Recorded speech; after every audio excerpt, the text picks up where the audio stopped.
Naitwa mchungaji Ngamia wa Yesu. Natamani nimwone huyu Yesu. Hey.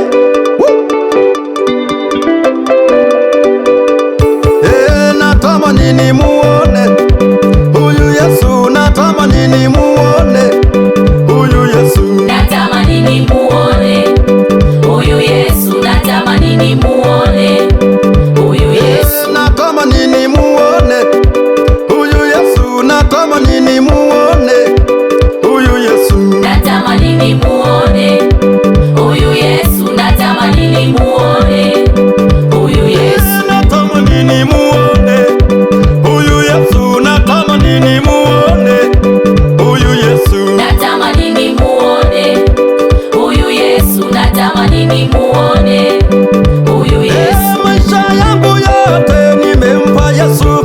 Maisha yangu yote nimempa Yesu. Jina la Yesu liko juu sana. Jina lake liko juu sana. Watu wanapona, watu wanaponywa, watu wafunguliwa, wafu wafufuliwa, viwete watembea, vipofu waona. Jina la Yesu liko juu sana. Hata Mafarisayo walichanganyikiwa. Kufa kwake, kufufuka kwake, kaburi lenyewe lilimuogopa. Huyu mwanaume Yesu ni noma. Huyu mwanaume Yesu ni noma. Kuzimu ilitetemeka, kuzimu ilitetemeka. Shetani alipomwona huyu Yesu aliyumbayumba, aliliandaranda, alitetemeka, alilia woi, woi, woi. Na huku Yesu umefata nini? Yesu akamwambia Shetani, nipe ufunguo. Akaurusha ufunguo, Yesu akaondoka nao. Baada ya kuondoka na ufunguo, wafu wakafufuliwa. Kila mmoja alikuwa anaingia kwenye nyumba.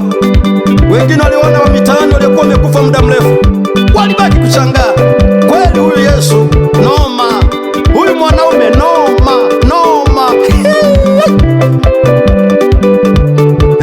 Natamani nimuone huyu Yesu. Natamani nimuone huyu Yesu. Natamani nimuone huyu Yesu. Natamani nimuone huyu Yesu. Natamani nimuone huyu Yesu. Natamani nimuone huyu Yesu. Natamani nimuone huyu Yesu. Natamani nimuone huyu Yesu. Natamani nimuone huyu Yesu. Natamani nimuone huyu Yesu. Natamani nimuone huyu Yesu. Natamani nimuone huyu Yesu.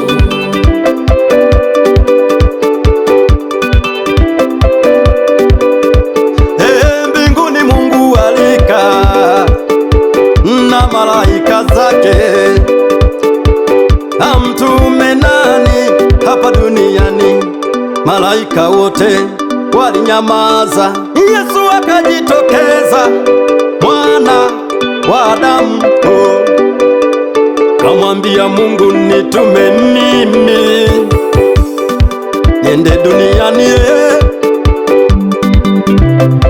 niende duniani, niende duniani.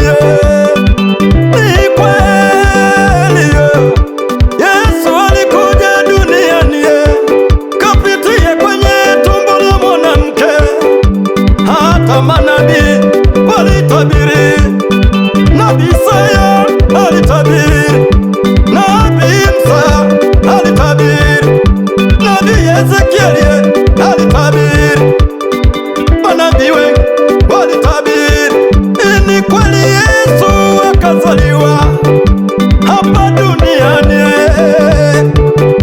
hapa duniani. Mafarisayo wengi walichanganyikiwa, walisema hatujawahi kuona elimu kama hii. Mafarisayo na Masadukayo walibaki kushanga.